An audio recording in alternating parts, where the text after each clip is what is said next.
ভগবান শ্রীকৃষ্ণের দ্বারকা নগরী, সেই দ্বারকা ধাম কিন্তু এবছর এই বাজে প্রতাপপুর বারোয়ারিতে হচ্ছে। এর যে হাইটটা কিন্তু একদম সেই স্টেশন থেকে দেখা যাচ্ছে। বলা হয় যে ভগবান শ্রীকৃষ্ণ যখন মারা গেছিলেন তারপর কিন্তু এই দ্বারকা নগরী কিন্তু সাগরের তলায় চলে গেছিল।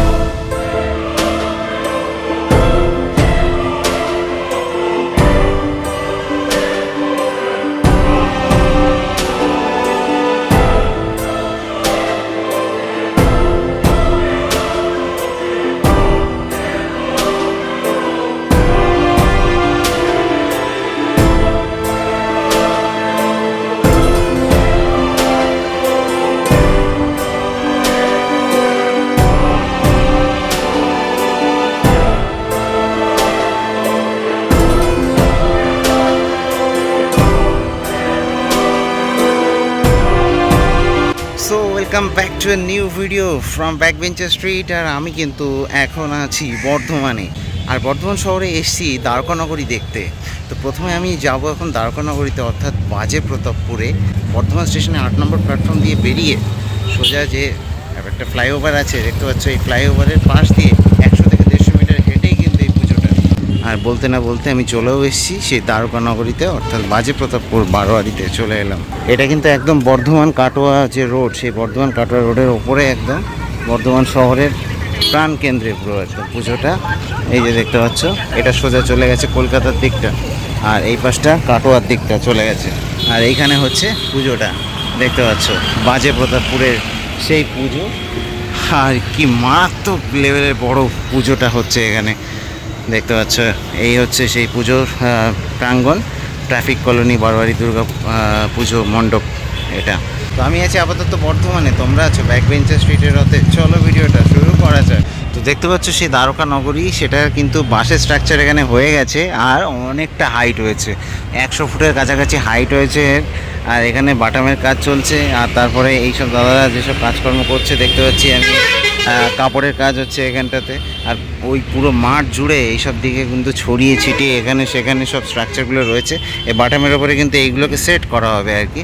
তো দেখতে পাচ্ছ কতটা চওড়া, মানে 150 ফুটের মতো কিন্তু চওড়াও করা হয়েছে এই প্যান্ডেলটাকে। এতটা বড় প্যান্ডেল করা হয়েছে এখানে এই বাজে প্রতাপপুর, একদম ঠিক এই মোড়ের কাছে, ট্রাফিক কন্ট্রোল মোড়ের কাছেই আর কি এটা। তো ট্রাফিক কলোনি দুর্গাপুজো এটা। তো অসাধারণ সুন্দর এই দুর্গাপুজো প্যান্ডেল। আমি বর্ধমানে লিটারালি কিছুই চিনি না, আমি লিটারালি মানে আগে যতবার এসেছি বর্ধমানে ওই মিষ্টি খেয়ে চলে গেছি স্টেশন থেকে, বর্ধমান শহরে কিছুই চিনি না। বাট এটা আমি আর কি দেখলাম স্টেশন থেকে যে এই পুজো প্যান্ডেলটা দেখা যাচ্ছে, একদম স্টেশন থেকে দেখা যাচ্ছে 150 মিটারের মতো। তো আমি লোককে জিজ্ঞেস করলাম ওই পুজো প্যান্ডেলটার নাম কি, তখন বললো বাজে প্রতাপপুর। তো যাই হোক আমি চলে এলাম, কীভাবে আসলাম তো বলেই দিলাম। চলো এবার একটু ডিটেলিংয়ে পুজো প্যান্ডেলটাকে দেখাই।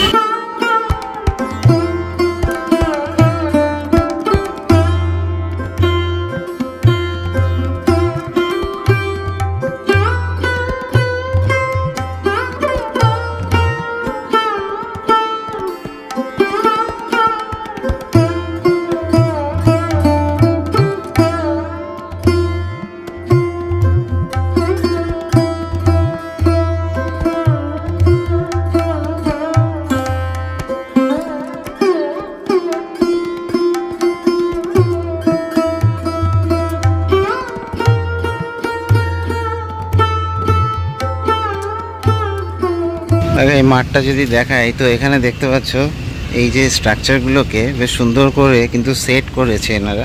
এই যে এখানে শোলার কাজ হচ্ছে, আর শোলার কাজের ওপরে মানে শোলাকে আর কি এই কাপড়ের ওপরে আটা দিয়ে আটকানো হচ্ছে। এই দেখতে পাচ্ছ এখানে এই দাদারা এইগুলো করছে এখানটাতে দেখো।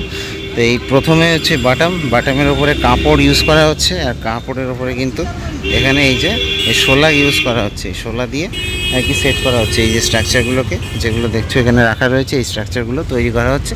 তারপরে এইসব বাটামের ওপরে কিন্তু এই স্ট্রাকচারগুলোকে বসিয়ে দেওয়া হবে। এই হচ্ছে পুরো প্রসেস।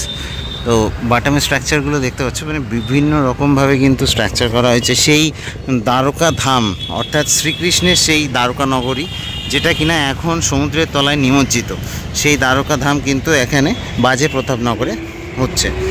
মহাভারতের বিখ্যাত দ্বারকা ধাম, যে দ্বারকা নগরী কিনা মনে করা হয় যে শ্রীকৃষ্ণ যখন মারা গেছিলেন ভগবান শ্রীকৃষ্ণ যখন মারা গেছিলেন তারপরে কিন্তু সেই দ্বারকা নগরী সমুদ্রের তলায় চলে গেছিলো। সেই দ্বারকা নগরী এখন বর্তমানে গুজরাটে অবস্থিত। সেখানে কিন্তু আমাদের মাননীয় প্রধানমন্ত্রী শ্রী নরেন্দ্র মোদী সেখানে কিন্তু সাবমেরিন পরিষেবার মাধ্যমে কিন্তু একটা ট্যুরের ব্যবস্থা করেছে। তো একটা দ্বারকা ধাম একটা ট্যুরিস্ট স্পটে কিন্তু পরিণত হয়েছে এখন বর্তমানে। তো যাই হোক, সেই দ্বারকা ধাম কিন্তু এখানে তৈরি হচ্ছে এবং আমি যা দেখতে পাচ্ছি চোখ ধাঁধিয়ে যাবে, এত বাঁশের কাজ, প্রচুর বাঁশের কাজ এখানে, মানে চারিদিক থেকে বাঁশের কাজ। আর দেখতে পাচ্ছ এই স্ট্রাকচারটা এইদিকে একরকম, মানে এই যে ধামটা মানে মন্দিরটা আর কি উঠছে, ওই মন্দিরের চূড়াটা ওই সোজা উঠবে, আর এই দিকটা দেখো আর এক রকম। মানে সব মিলিয়ে কিন্তু অনেক দিন ধরেই কাজকর্ম চলছে এখানে এই মাঠের মধ্যে। আর ভেতরে দেখো অনেক কাজকর্ম হয়েছে, আমি তোমাদেরকে একটু দেখাবো ভেতরে গিয়ে। চলো দেখে একটু ভেতরের দিকটাতে যাওয়া যাক। আর এখানে দেখতে পাচ্ছ চারিদিকে ফুল দমে কিন্তু কাজকর্ম চলছে। এই যে দেখো ভেতরে এইগুলোকে কিন্তু কালার করা হয়েছে, দাদারা যেগুলো ওখানে আর কি আটা লাগাচ্ছিল সেইগুলোকে কিন্তু কালার করা হয়েছে এই ভেতরটাতে। আর ভেতরের যে মন্দিরটা সেটাকে কিন্তু ফুটিয়ে তোলা হবে ঠিক এইভাবে। যে দেখো এগুলো কিন্তু তৈরি হয়ে গেছে, কালারও কিন্তু হয়ে গেছে।